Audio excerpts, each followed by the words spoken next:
আপনি কি জানেন রাগ শুরু হওয়ার কয়েক সেকেন্ড আগে থেকেই আপনার শ্বাস বদলে যায়? ভয় পাওয়ার আগেই আপনার শরীর একটা সংকেত পাঠায়। আর গভীর আনন্দের সময় শ্বাস কেন নিজে থেকেই ধীর হয়ে যায়?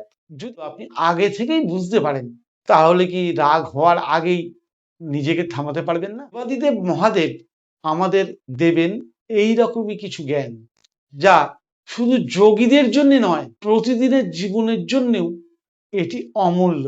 গত পর্বগুলোতে আমরা জেনেছিলাম মন ও শ্বাস একই স্রোতের দুই তীর। মনকে সরাসরি নিয়ন্ত্রণ করা কঠিন, কিন্তু শ্বাস হলো সেই দরজা যেখান দিয়ে মনের কাছাকাছি পৌঁছানো যায়। শেষে পার্বতী প্রশ্ন করেছিলেন, শ্বাস কি আমাদের আবেগকেও বদলে দিতে পারে?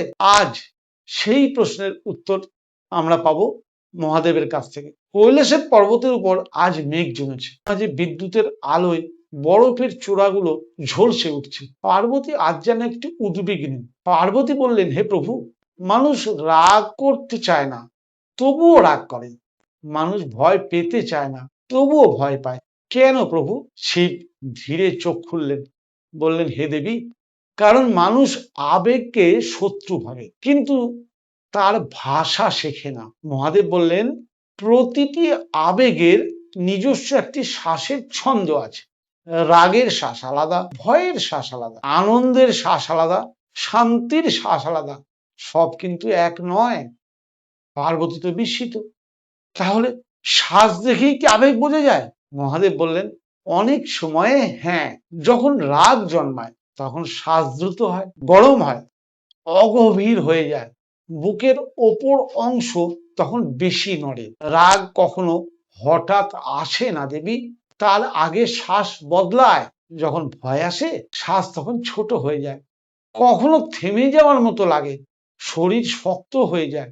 ভয় শরীরকে পালানোর জন্য প্রস্তুত করে। আর আনন্দের স্বাদ, যখন আনন্দে শরীর ভরে যায়, তখন শ্বাস দীর্ঘ হয়, কোমল হয়, স্বাভাবিক ছন্দে প্রবাহিত হয়। সেই সময় মনের প্রতিরোধ কমে যায়। সবচেয়ে বড় রহস্য এখানেই। পার্বতী জিজ্ঞেস করলেন, হে প্রভু, তাহলে কি আমি শ্বাস বদলে আবেগকেও বদলাতে পারি? মহাদেব বললেন, হে দেবী, আবেগকে জোর করে বদলানো যায় না, কিন্তু তার জ্বালানিটা কমিয়ে দেওয়া যায়। যেমন আগুনে কাঠ না দিলে আগুন নিজে থেকেই নিভে যায়। রাগের সঙ্গে লড়াই করো না, ভয়কে ঘৃণা করো না, দুঃখকে অস্বীকার করো না। প্রথমে শ্বাসকে দেখো, শ্বাসই তোমাকে বলে দেবে ভেতরে কি ঘটছে। আমাদের বাস্তব অনুশীলন তাহলে কি হওয়া উচিত?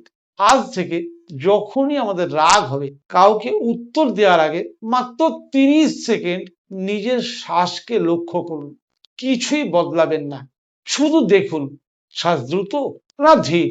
এই 30 সেকেন্ডেই অনেক বড় ভুল আপনাকে বাঁচাতে পারে। এই 30 সেকেন্ডই অনেক বড় ভুল থেকে আপনাকে বাঁচাতে পারে। একটা গল্প বলি।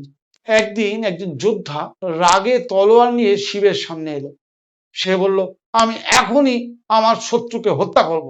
শিব তাকে থামালেন না, শুধু বললেন, তোমার শ্বাস দেখো। যোদ্ধা প্রথমে অবাক হয়ে গেল, তারপর চোখ বন্ধ করে শ্বাসকে অনুভব করলেন। কয়েক মুহূর্ত পরে সে তলোয়ার ধীরে নামিয়ে দিলেন। পার্বতী অবাক হয়ে বললেন, প্রভু, আপনি তাকে কিছুই বললেন না? মহাদেব বললেন, বলেছি তো, শ্বাসই বলেছে। শিবের গভীর বাণী, যে নিজের আবেগকে দেখতে শেখে, সে ধীরে ধীরে আবেগের দাস আর থাকে না। স্বরবিদ্যা এটাই আমাদের শেখায়, আবেগকে দমন করার বিদ্যা নয়, আবেগকে বোঝার বিদ্যা। গল্প আরো গভীরে যেতে শুরু করে। পার্বতী দীর্ঘক্ষণ নীরব রইলেন, তারপর বললেন, হে প্রভু, যদি শ্বাসে আবেগের সংকেত থাকে, তাহলে অন্য মানুষের শ্বাস দেখেও কি তার অবস্থা বোঝা যায়? শিবের ঠোঁটে মৃদু হাসি ফুটে উঠল। হ্যাঁ দেবী, কিন্তু এই জ্ঞান ব্যবহার করতে হলে প্রথমে নিজের মনকে স্বচ্ছ করতে হবে। ঠিক তখনই কৈলাসের আকাশে প্রবল বজ্রধ্বনি হলো। দূরে এক ঈগল আকাশে চক্কর কাটতে লাগলো। শিব আকাশের দিকে তাকালেন, যেন আরো গভীর এক রহস্য সামনে অপেক্ষা করছে।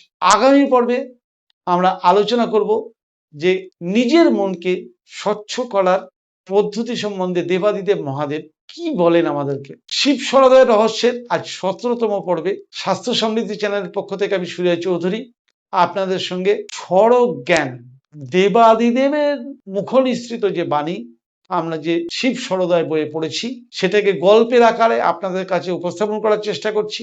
কেমন লাগছে লিখে জানাতে ভুলবেন না। আর যদি ভালো লেগে থাকে তাহলে প্রতি সপ্তাহের মঙ্গলবার সকাল 6টায় শিব সরোদয় রহস্য প্রকাশিত হয়।